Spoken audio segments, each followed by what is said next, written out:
Assalamualaikum to our beloved lecturer, Dr. Lina Fadilah binti Ismail. We are from class NAKET 4A, Group 7. We present the company that we choose, which is IOI Group Company. Okay, here is our group details.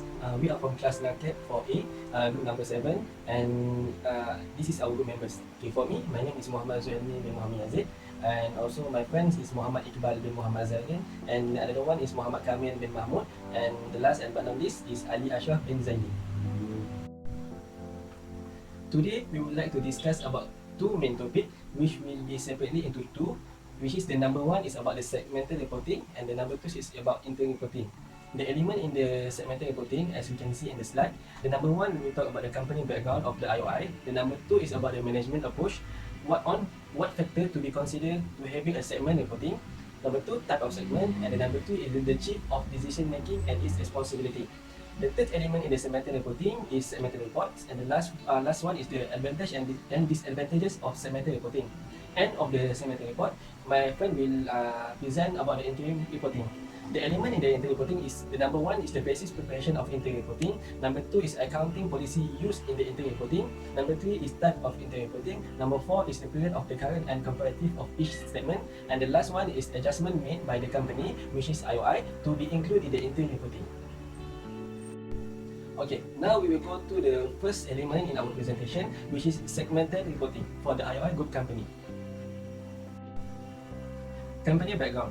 Okay, IOI Corporation Berhad, commonly referred to as IOI Berhad, that was incorporated on 31st October 1969 as Industrial Oxygen Incorporated Berhad. IOI is the one Malaysia's biggest conglomerate. After that, IOI ventured into property development in 1984 and followed by old palm plantation and wineries in 1985. IOI was listed on the Kuala Lumpur Stock Exchange in 1918, which is known as Bursa Malaysia now. IOI Group was headed by Lee Shin Cheng, the executive of chairman until his death, and Lee Yong Cho is CEO of IOI Group until now. The core business of IOI Group are palm oil plantation, real estate, and oleochemical and specific fat. Both the registered office and principal of the business are located at IOI City Tower at Putrajaya. Okay, just now we just see the company background of IOI Group Company. Now we will see about the management approach on having segmenting, reporting, and type of segment. The group of IOI has two reportable operating segments that are organized and managed separately according to the nature of the product and service, specific expertise and technologies requirement, which require different business and marketing strategies. If you can see on the slide, the reportable segment are summarized as follows.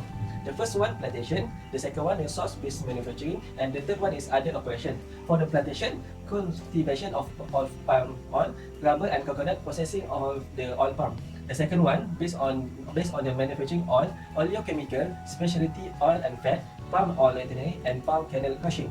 Other operation will be explained of the other operation which are not accessible to be reported separately. Okay, as we can see on the slide, this is the segmental reporting for the 2021 this year by the IOI groups. They present by divided into four segments. Number one is plantation, number two is resource-based manufacturing, and number three is other operation. Here we will see the Chief of Decision Making (CODM) of IOI Group Company. In IOI Group Company, they have 7 CODM.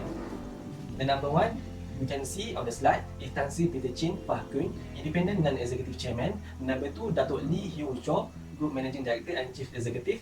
Number 3 is Lee Hugh Seng, Non-Independent Non-Executive Director. Number 4, Tan Sri Dr. Hamad Bivi binti Yusof as Independent Non-Executive Director. Number 5, Datuk Karwang Nakab as Independent Non-Executive Director. Number 6, Chief Teh Kwan as Independent Non-Executive Director. And the last one is Dr. Nesa Durai Kalatini as Independent Non-Executive Director. During the financial year 2021, this is the priority and responsible that the board has performed. The board has an agenda that to ensure strategic, budget, sustainability, risk management, and internal control, operational or financial performance, and corporate governance matters are discussed at the appropriate time at the board meeting. The board debate and provide input to the management on the executive or the overall strategy of the groups and reflected on that strategy with longer term view on what could be done to build the strength and the integrated plantation company. Enhance financial resilience and deliver consistent and strong return through business cycle. The key of the board 2021 activity and priority are summarized as follows. As we can see on the slide, there are three main authority and of the board that has been taken place. The number one is strategic matter, number two is government and insurance and risk management, number three is financial management performance. Group. The group has two reportable operating segments that are organized and managed separately according to the nature business. The nature business is divided by two, product and services. Specific expertise and technology requirement, which is required different business and marketing strategy. The reportable segment are summarized as follows. First, plantation. Plantation is more cultivation of oil palm, rubber, coconut, and processing of palm oil. The second is resource base of manufacture. Manufacturing of oleochemical specialty oils and fats, palm oil and refinery palm crushing. For the third one is the other operation. Other operation which are not sizable to be the report in the separately. 10% threshold test IOI group. For the first is plantation. For the plantation segment asset, we got 9,092.80. For the resources based manufacturing, we got 5,233.20. Other operation, we got 192.60. And the total overall segment asset is 14,580.60. For this, how to calculate the 10% test for the IOI is we must to divide by segment asset and with the total overall segment asset. For example, plantation segment asset is 9,092.80 divided with segment asset overall 14,518.60 and times with 100 to get the percentage of the plantation. For the plantation, we got 62.63%. For the resources based manufacturing, we got 36.04%. For the other operation, we got 1.33%. The overall is 100%. So we can conclude this from the calculation. We got the reportable because plantation is 62.63%, above from 10%, and resources based of manufacturing we got 36.04%, is above 10%, and the other operation we got 1.53, and this is below 10%, and we can make this in the non-reportable. 75% threshold test IOI group. For the external plantation 214.30. For the resources based for manufacturing is 7,571. For the other operation is 16.90. For the overall of external is the 7,802.20. For the 75% threshold, we must to calculate for the reportable only. For the plantation and resources based of manufacturing, and then 7,785.30 divide by overall of external 7,802.20. We got 99.78%.